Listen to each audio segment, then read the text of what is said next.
See it. Law enforcement says the suspect said online, quote, "You're going to get killed soon, buddy. It's coming. Traitors get hung." Another one said that Americans will take turns beating your lifeless body with a piñata. Stick you lifeless traitor. Florida Governor Ron DeSantis not going to tolerate that, and he isn't. This guy's name is Nicholas Ray. What could you tell us about this incident and what you did to follow up on it?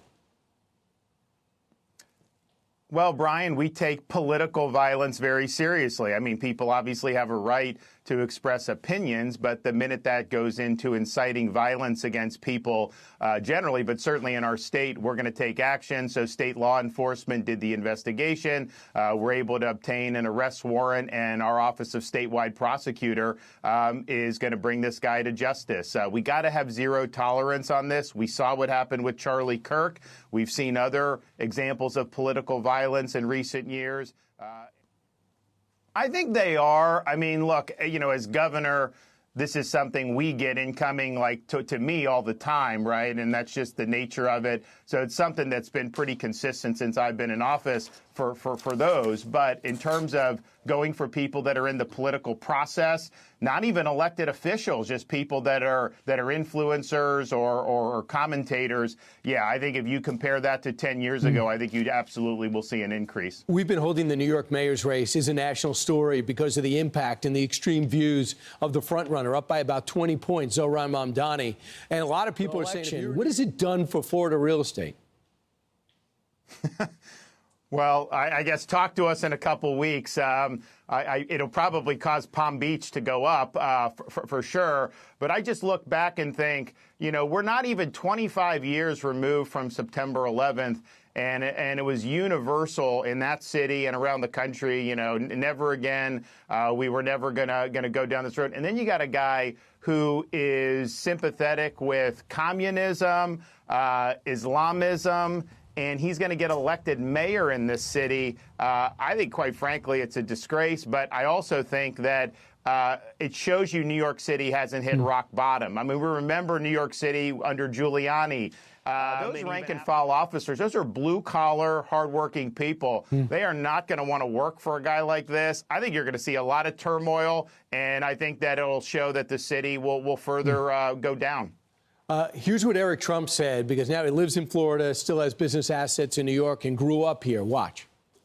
Why do we always have to be an experiment? Why can't we have, again, great education, low taxes, clean streets, safe streets, and let New York do what it does best, which is capitalism? I live in a state right now where Governor DeSantis is literally trying to get rid of property tax because that's how much excess money, you know, Florida has in its budget. You know why? Because every single New Yorker left New York, and they all came down to, you know, to Florida.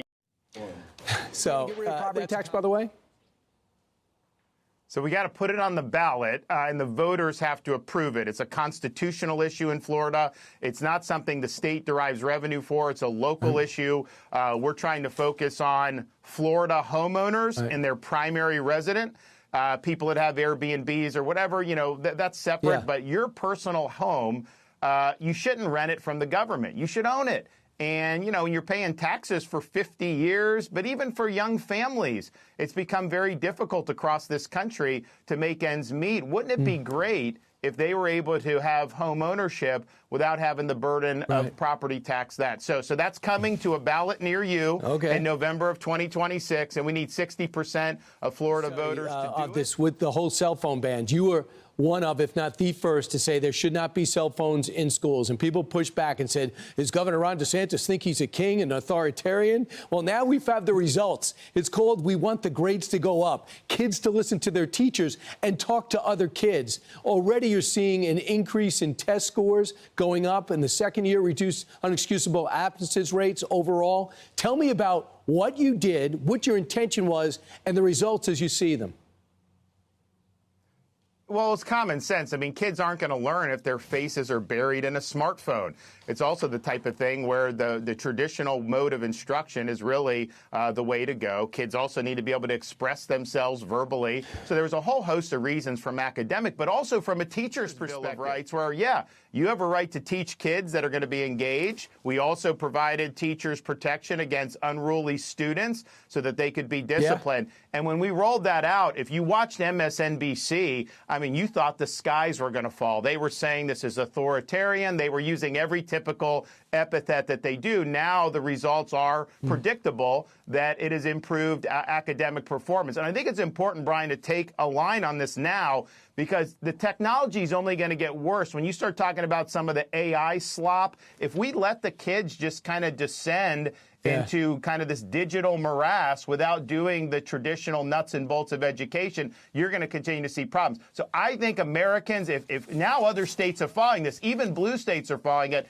I think you're going to start to see test scores go up in this country. Real quick, when are the DeSantis kids getting cell phones? Well, if you talk to my wife, they will never get a smartphone. She wants a flip phone, and not anytime soon. They're kindergarten, second grade, and third grade. So we'll see what happens. It's hard to know what's going to even be on the market in 5 or 10 years. All right, Governor, thanks so much. Always great to get your insights. Have a great day. I'm Steve Ducey. I'm Brian Kilmeade. And I'm Ainsley Earhardt. And click here to subscribe to the Fox News YouTube page to catch our hottest interviews and most compelling analysis.